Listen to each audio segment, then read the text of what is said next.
I'll call the meeting of the Board of Adjustments to order. We'll start with the Pledge of Allegiance. I pledge allegiance to the flag of the United States of America, to the republic for which it stands, one nation, under God, indivisible, with liberty and justice for all. And we have a official calling of the roll, please.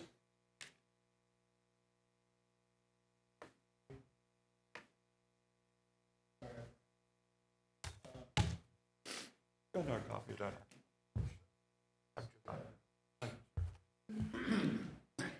We can just have everybody announce themselves. That's okay. Go ahead. You can start, Mike. Kevin Carr's here. Bobby Crittenden here. Don Lynn. We have three members here, which happens to be the whole board, and that forms a quorum. So we will be considering the first case, and only one for tonight, brought before the board. It is file number BA 25010. The applicant is Vining Capital Properties 4 LLC, and the location under consideration is 127 8th Avenue, Dayton, Kentucky. Change from one non-conforming use as an attached two-family unit to a detached two-family unit with the second dwelling above the garage. Is there any particulars that you want to bring out? I mean, we've got this here, but I didn't want to go directly into questions unless you've got. There's nothing specific that I can do. Okay. We don't have much audience. Okay. So what we can do is, we can start off by allowing the board to, after having read the appropriate document that was sent out, ask any questions. You're Mr. Vining? Okay. We'll start by directing our questions towards you. If you're not the correct person, you can maybe steer us to the one, and we'll go from there. If any of the board members have a question right now, I'll open it up and recognize whoever has the question. Mike, Bob? I'm good. I do have one on the staff comments. Kind of confused me a little bit, which is, we all know is easy to do. But it's in the 1, 2, 3, 4th paragraph. You're citing the KRS 10247. Doesn't allow for the increase in density in three dwelling. Single-family home shall not be subset as a rental, as a rental into two dwellings. It's recommended if the property is not actively used as a rental for more than one family, that choose to revert to that of a single family. Can you give me a little more, explain that a little bit more to me? Well, the basic tenor of the paragraph is that zoning, part of what zoning controls is density. So we currently have a net 2 dwelling units, one of which is grandfathered and one of which is legal conforming. So what we're essentially doing by swapping it from a 2-unit to a unit with an accessory unit, we're not changing the net amount of dwelling units or the net of density of the area.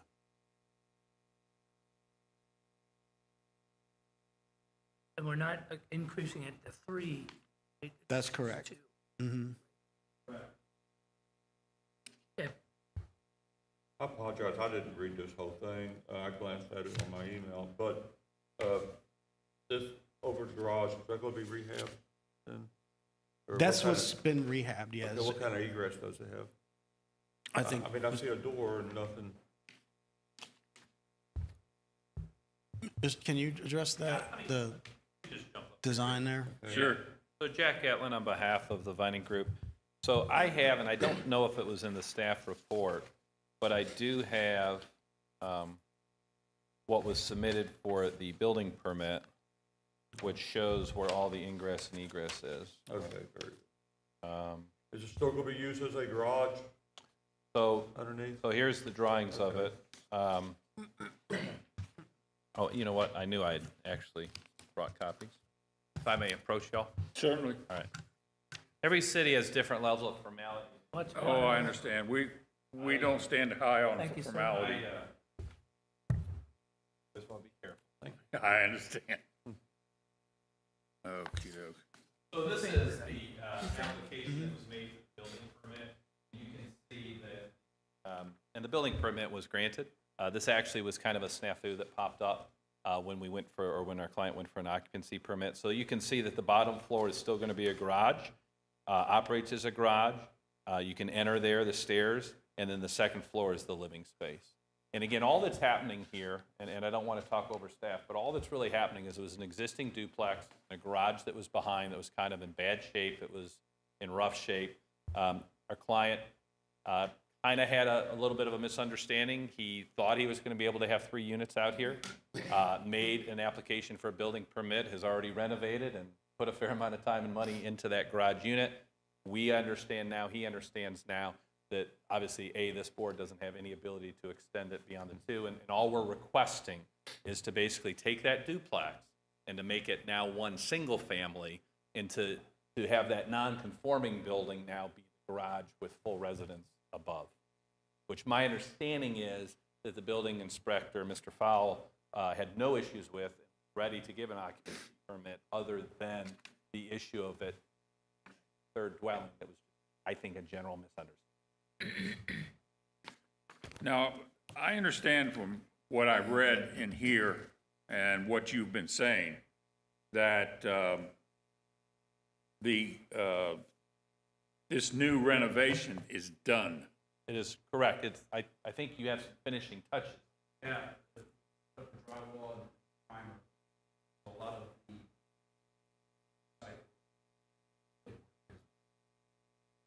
So you ran new electric out there and water and all that stuff from what, the existing front building? Okay. Okay. And we weren't trying to go around this process. He went to the city, applied for a building permit, it was granted. It just, like I said, was a little bit of a snafu on 3 units versus 2.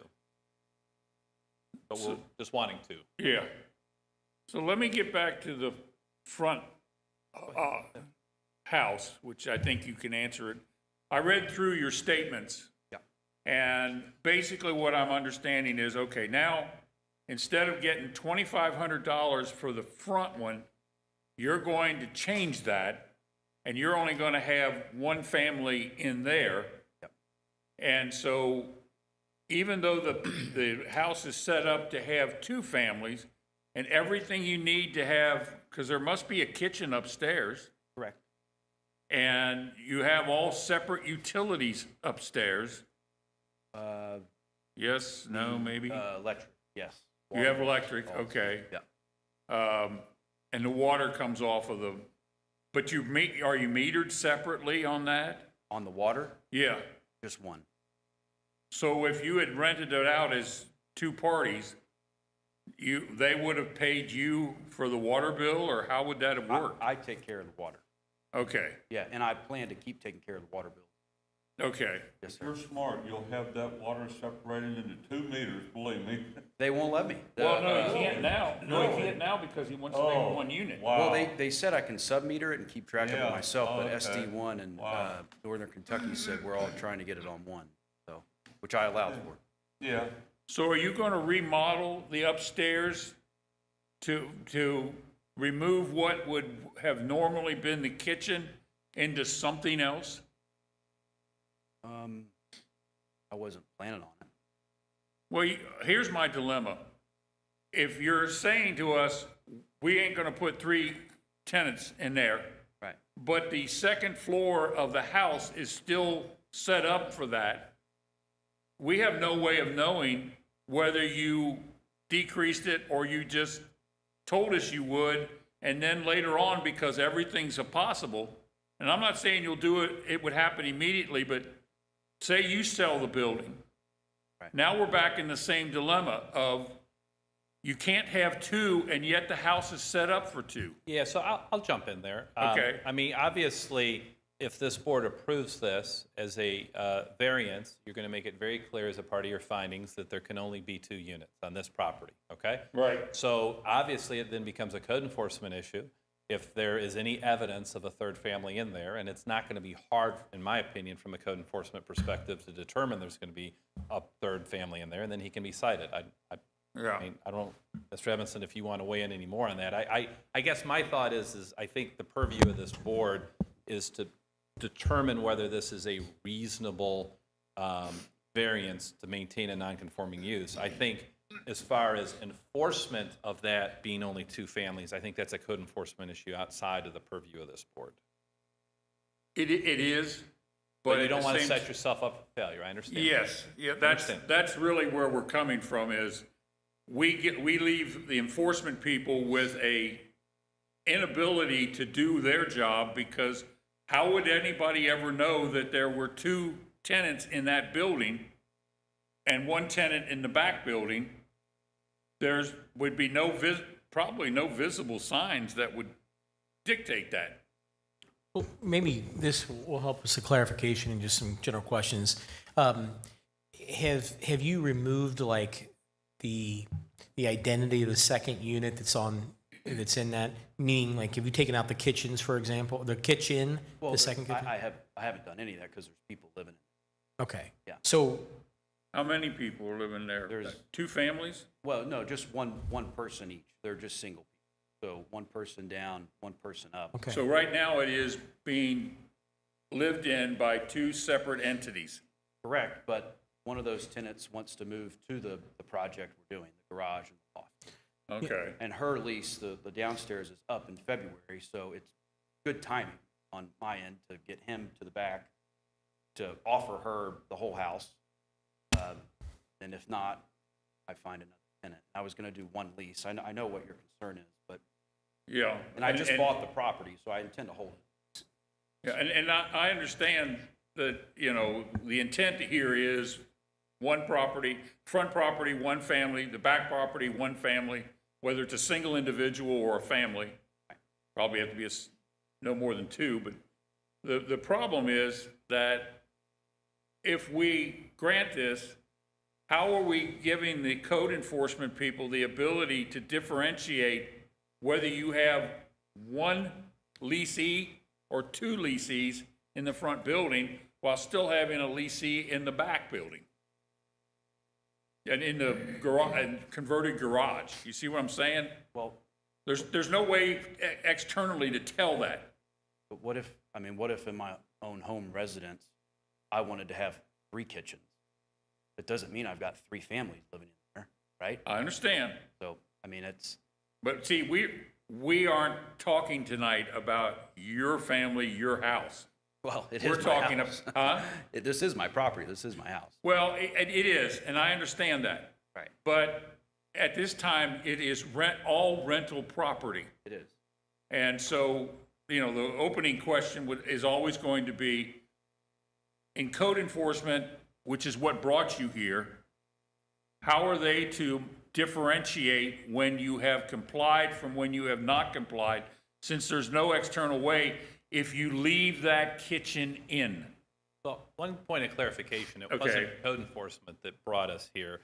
It was the building inspector when he came for the occupancy permit. Saying that he Understood. couldn't grant the occupancy permit because it was non-conforming. I guess what assurances can you provide them that you will only have 1 family in the front unit after you move out that person?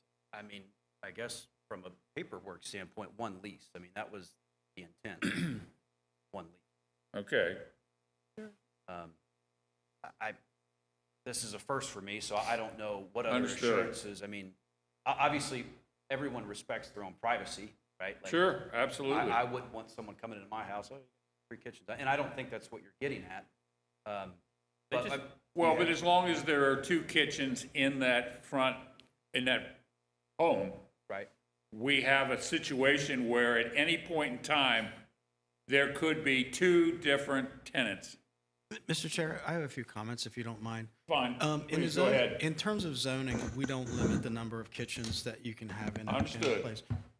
So there's a couple things, and I'm kind of go through a few bullets. In the city of Dayton, you have a rental license. So Right. the city won't give them a separate license for the upstairs. Another thing is with this decision that you make, I record a land use restriction on the deed, so it sticks with the land.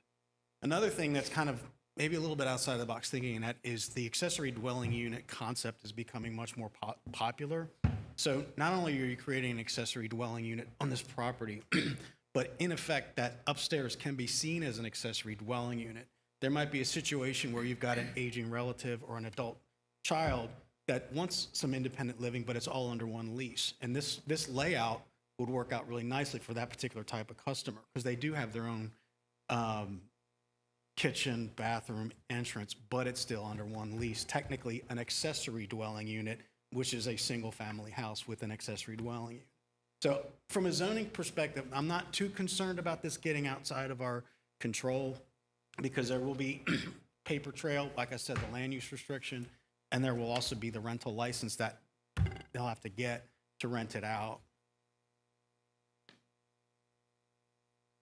So my other question is, okay, you've rehabbed this carriage house, and I'm very familiar with that because when I was in college, I lived in a carriage house in Columbus, Ohio. But the thing that caught me about this was I saw the pictures that were submitted, and from what your detail tells me is you've rehabbed the place. What does it look like now? I mean, you said it was pretty dilapidated before you got started. So I'm kind of curious, for lack of a better phrase, as to what it looks like now. Have you redone the outside also, by the way? Yes, sir. Okay. Can I approach? Oh, absolutely. Come forward. Oh, yeah, I was just noticing a moth. It's just odd to see a big moth like that this time of year. Cold weather drove him in.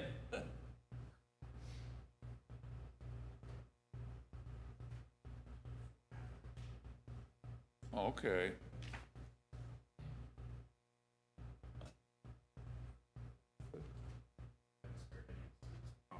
Okay. Unfortunately, that is a new garage door? And is that a key or an activated? I wondered about that because I figured nobody's going to park in that garage if you can't activate the garage door from the outside when you drive up. Did Okay. you raise the roof actually, or was it always vaulted? It was always vaulted. Yeah. They had windows up there, Oh, okay. and I did, like skylight, I put it back. Okay. Do you have any pictures of the I knocked it off. Can you see pictures of the inside? Did you actually do the work, or? Myself, my crew. Oh, okay, okay.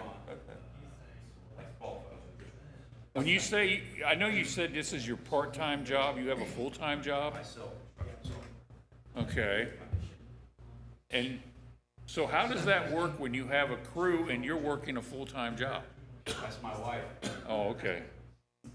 Look at my hands, I just came from the project. Oh, I'm hardworking. oh, well, the fact that you've done all this in that amount of time. So now that's a picture. Is that as far as you've gotten now? I haven't got any pictures of the drywall. Okay. Okay, so when this is all finished, you'll have a bedroom, a kitchen, is that the extent of the space available? Studio, yes, sir. Yeah. Kind of a studio room? Bathroom, kitchen. Okay, well, yeah, bathroom, obviously, we have to have that. Okay. So basically, all of these together adds up to 3 bedrooms. Well, the two bedrooms in the front house, and 1 bedroom in the back. 3 beds, 2 units, yes. Yeah, oh, that's what I meant. Yeah. I didn't mean to imply it was anything other than that. Okay, and so when this thing is all done, and you're going to go out and rent it, I know you put into your thing here that the original plan was that the house would have had 2 units, one for 1,300 and one for 1,200. And now you've got the back unit and the combined front unit, So the bottom line is you're going to, what, have to take the front unit and have less than $2,500? Because you probably won't get $2,500 rental for that. Oh, absolutely, yeah. No, So the intent was to have 3 units, right? Understood, 2,500 plus probably like 1,000 or 1,100 for the, for the you know, back the unit. garage, right? Okay, So that would have totaled 36, 37. right, I think the front house, I'll probably ask 18 or 19, just depending on, you know, for the whole thing, for the whole thing. yeah. okay. And then for the back unit, probably 11 or 12 at this point. So I'm getting less rent. Yeah, I was gonna than I say, thought. this is not worked as, well, you're gonna get more rent, Correct. but not as As much as much. the 3 units might have garnered for you That is correct. as a he's separate. hurt even more if we don't go forward with this. Excuse me? I mean, it's even more painful if he can't put anybody in the back. Oh, I understand. Yeah. You know, because you're dealing with a house that's somewhere between 150 and 125 years old. That's when that neighborhood was built. 1865 house. Okay, even older than I thought it was. I don't know. I was going for 1875, but okay. I don't think the garage is that old. I know it's not because it's Okay. different stone. But the original house is old stone foundation. 'Cause that's pretty amazing. That means that the carriage house was actually used for carriages. It's a And- beautiful property. I'll tour you around it anytime you want. I understand. It's, I've been down 8th Street a lot. I haven't paid particular attention to that, house, but I know a lot of houses in that area have been upgraded, and I think that's wonderful. So, yeah, that kind of answered all my questions. Is anybody else? I just got one, it's really irrelevant to the case, but you paid $295 for it? Yes, sir. What do you think it's gonna appraise for after you get everything done? Fortunately, not as much as I put into the carriage That's house. what I'm thinking. But probably. Oh. Yeah. I bet on a, probably 30 by 100 lot, so Yeah. not bad at all. But it's, you have my word. We have not spared any expense. I mean, I have used I can. qualified, if I didn't know. You don't how have to use- off-street parking, do you? We don't have I off. mean, how do they, Other than the garage. how do they, or is the driveway looked at the house to the right of it? Yes. Okay, that's how they get, Yeah. okay, fine, okay. But, you know, they can park in the garage. It'll be fire rated, the whole Okay, garage, okay. all up to So code. you do have off-street parking? Yes. Okay, great. For that one, and then the person that does the front will park on the street. Park on the street. Which is the way it's been forever and Which ever. I've got 2 of them parking on the street now. Okay. So Yeah, it may go down to 1, or it may still be 2, depending on. depending on, you have 2 bedrooms, Right, you know, you might have a mother, father, and a right. teenage son or something. But it Well, will it be looks like some you could even park off the alley in the back too if you want to, I guess. Yeah, you could, it's I right park- next to the carriage house. park back there. Okay, I mean, that's, Yeah. if I was gonna pay somewhere $1,900, $2,000 a month, I would expect off-street parking, to be honest with you. You know, I don't know that, I've thought of that, 'cause I like the idea of it, I just don't know that, actually, I know, I just don't have any space. to like I put say, that. it's fairly irrelevant, Yeah, it's just curious. Well, right next to the carriage house, if you put in say an asphalt pad. could, but it's all raised, Is it? yeah. You had to do Okay. it first. Yeah, I couldn't tell from the Curb cut, pictures, It okay. was a mess getting an excavator back there, I had to knock down a wall to dig the trench, so. I have no more. Yeah, I don't either. Michael? Okay, if there's nothing more before the board, we would entertain a motion. Make a motion to approve the request to change from a non-conforming use to, as a attached two-family to a detached two-family unit with 2 dwelling by the garage.